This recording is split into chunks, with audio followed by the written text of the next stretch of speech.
সিরাজগঞ্জের কাজীপুর ও সদর উপজেলার সীমান্তবর্তী শুভগাছা ইউনিয়নের সম্মুখভাগে যমুনা নদী থেকে অবৈধভাবে বালু উত্তোলন করছে একটি কুচক্রী মহল। নদীর তীর দখল করে নির্বিচারে পার কেটে নেওয়ায় নদীর প্রাকৃতিক প্রবাহ ব্যাহত হচ্ছে, ভেঙে যাচ্ছে আশেপাশের ফসলি জমি ও বসতবাড়ি।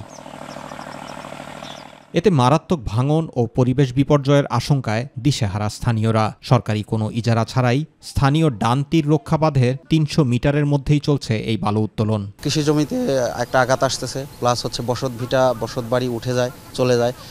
নদীর একটা নির্দিষ্ট সীমা অন্তর হচ্ছে বালু উত্তোলন করা উচিত। এই ভাঙনটা রোধ করার জন্য এলাকার সাধারণ জনগণ এটার বালু উত্তোলন, অবৈধ বালু উত্তোলনের বিরুদ্ধে অবস্থান নিয়েছে। অবৈধ বালু উত্তোলনের কারণে আমরা আশঙ্কা করছি যে এই গ্রামগুলো ভেঙে যাবে। এই বালু তুলে রাঙার এই জায়গাটা একবার শেষে দেবো, তখন আমরা সকালবেলা কোনো জায়গায় থাকবো। এখানে আমাদের রতনগান্ধী বা শিয়ন সদরের মধ্যে কোনো কার্যক্রম না, এটা সম্পূর্ণরূপে কাজীপুরের মধ্যে। শ্রমিকদের নিয়ে আমরা দুর্বল আন্দোলন করব এবং সিরাজগঞ্জ জেলা ডিসি বরাবর আমরা প্রশাসক মহোদয় আমরা সহযোগিতা চাবো। এদিকে অতিরিক্ত লোডবাহী ট্রাক চলাচলের কারণে এলজিইডির গ্রামীণ সড়কগুলো মারাত্মকভাবে ক্ষতিগ্রস্ত হচ্ছে বলে জানালেন এলজিইডির নির্বাহী প্রকৌশলী।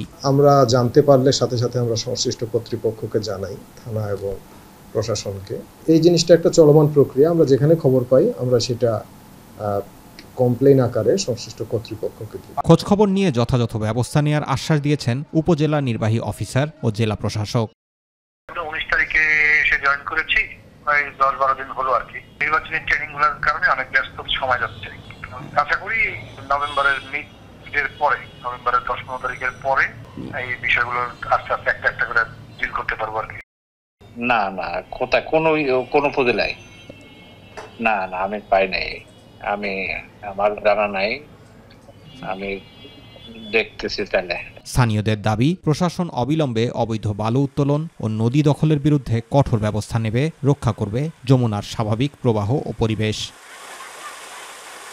জুবাইর রহমান, মাই টিভি নিউজ।